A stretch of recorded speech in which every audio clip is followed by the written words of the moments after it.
கண்ணுக்கு தெரியறாம நான் வந்து மோடிஜிக்கு கூட போகல. இவர் நம்ம கண்ணுக்கு தெரியறார். பரஸ்பரம் நம்ம பாஷையில நம்ம கூட பேசுறார். நமக்கு புரியுது அவர் பேசுறது. அவருடைய பார்வை நம்மளுக்கு புரியுது. அவருடைய செயல் நமக்கு புரியுது. அப்படிப்பட்ட ஒரு மனிதர் இந்த கோவை மாநகருக்கு கிடைச்சிருக்காரு. எனக்கு என்னுடைய தகப்பனார் ஊர்ல தான் எனக்கு ஓட்டு இருக்கு. எனக்கு கோவையில ஓட்டு போடுறதுக்கு ஓட்டு உரிமை கிடையாது. சிறுமுகைன்ற ஊர்ல தான் இருக்கு. ஆனா நான் இந்த நேரத்துல கடைசியா இந்த 2-3 மாசத்துக்குள்ள நான் 2 மாசத்துல மாத்தினா எங்க ஓட்டே இல்லாம போயிடுமோன்ற பயத்துல நம்ம முருகன்ஜிக்கு, நம்மளுடைய பாரதிய ஜனதா கட்சி எங்க இருந்தாலும் இவருடைய பாணியத்தான் எல்லாரும் பின்பற்றுவார்கள் அப்படின்ற நம்பிக்கையோட நம்ம முருகன்ஜிக்கு ஓட்டு போடுறதுக்கு நம்ம போறோம்.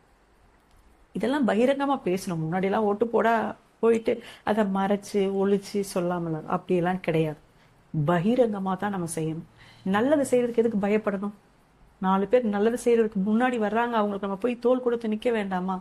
நம்ம நல்லது செய்யணும். நம்மளை சுத்தி இருக்கிறவங்க நல்லது செய்யும்போது கூட போய் நிக்கணும். அதுதான் தர்மோ ரக்ஷதி ரக்ஷதா. ஒருவர் நன்மை செய்யும் போது, அவர் தர்மத்தின் வழியில நிற்கும் போது அவரை பாதுகாக்க வேண்டியது, அவருக்கு உறுதுணையாக போய் நம்ம நிக்க வேண்டியது, இதெல்லாம் நம்மளுடைய தர்மம். இந்த தர்மத்தை நம்ம விட்டுடவே கூடாது. நம்ம எல்லாரும் அவருக்கு துணையா நிக்கணும். அவர் வெற்றி அடையணும் பகவானை நம்ம பிரார்த்திச்சுக்கணும். எல்லாரும் ஒரே ஏக மனதா வெற்றி அடையணும்னு பிரார்த்திக்கணும். நம்மளுடைய சாஸ்திரத்துல என்ன சொல்றாங்க அப்படின்னா, ஏகதக சர்வ பானானி மத்தியபானம் ததைகதக.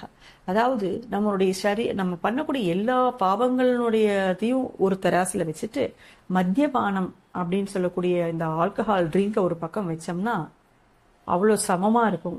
அதாவது இத்தனை பாவங்கள் செய்யறதுக்கு அந்த ஒரு பாவம் சமானமா இருக்கு அப்படின்னு சொல்றாங்க. அந்த மாதிரியான பாபச் செயல்கள் மக்கள் எல்லாரும் சுயநினைவு அற்று இருக்காங்க. இந்த எந்த பாதையில பார்த்தாலும் மதுக்கடைகள், எவ்வளவு அநாகரிகம், எந்த பக்கம் பார்த்தாலும் நம்ம திரும்பி பார்க்க முடியாத மாதிரியான பாதைகள்ல எல்லாரும் இருக்காங்க.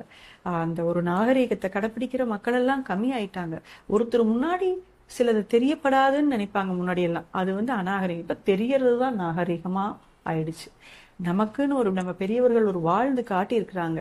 நம்ம பெரியாழ்வார் பாசுரத்துல சொல்லியிருப்பார் திருப்பல்லான்ல, எந்தை தந்தை தந்தைதன் மூத்தப்பன் 7 வடைகால் தொடங்கி வந்து வழி வழியாட் செய்கின்றோம் திருவோணத்தில்.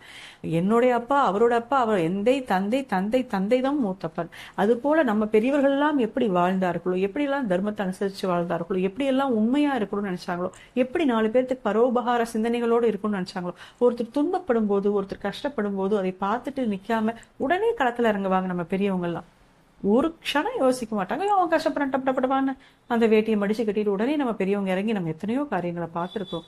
நம்மளுடைய அம்மாக்கள் எத்தனை பேர்த்துக்கு உதவி செஞ்சிருக்காங்க. ஐயோ இல்லைன்னு வர்றாங்களே, இருக்கிறத கொடுப்போம்னு நம்மளுக்கே வஸ்திரம் இருந்திருக்காது, நம்ம குழந்தைகளுக்கே நமக்கே இருந்திருக்காது. ஆனா நம்ம அம்மா அப்பா பிறருக்கு எடுத்து தான தர்மங்கள் பண்ணியிருப்பாங்க. அப்பேற்பட்ட வம்சாவளியை கொண்டவர்கள் நாம்.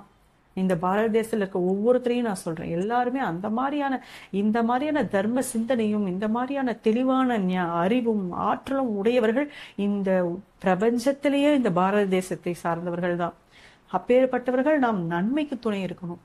ஆகவே நம்ம மத்தியில நம்மளுடைய பிரதமர் மீண்டும் ஆட்சியில ராமராஜ்யத்துல உட்காரணும். ராமராஜ்யமா இந்த ராஜ்ய பரிபாலனம் நடக்கணும். தேசத்துக்கு அவரை மாதிரி ஒரு சகோதர பாவத்தோடு இத்தனை தேசங்களை அனுசரிக்க முடியுமா?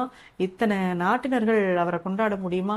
நல்லவரா இருந்தா எல்லாரும் ஏற்றுக்கூடும். என்ன கேட்க போனா நம்மளுடைய முதல்வர் ஸ்டாலின் அவர்களும் அவருடைய குடும்பத்தாரும் கூட நம்மளுடைய பிரதமருக்கும் சென்னையில இருக்கக்கூடிய தமிழிசை சவுந்தரராஜன் அம்மா அவர்களுக்கும் வினோத்ஜி அவர்களுக்கும் இவங்களுக்கெல்லாம் ஓட்டு போடணும். எல்லாம் அவங்கவுங்க பகுதியில் யார் பாரதிய ஜனதாவில் நிற்கிறாங்களோ அவங்களுக்கு ஓட்டு போடணும். இது சொல்லும்போது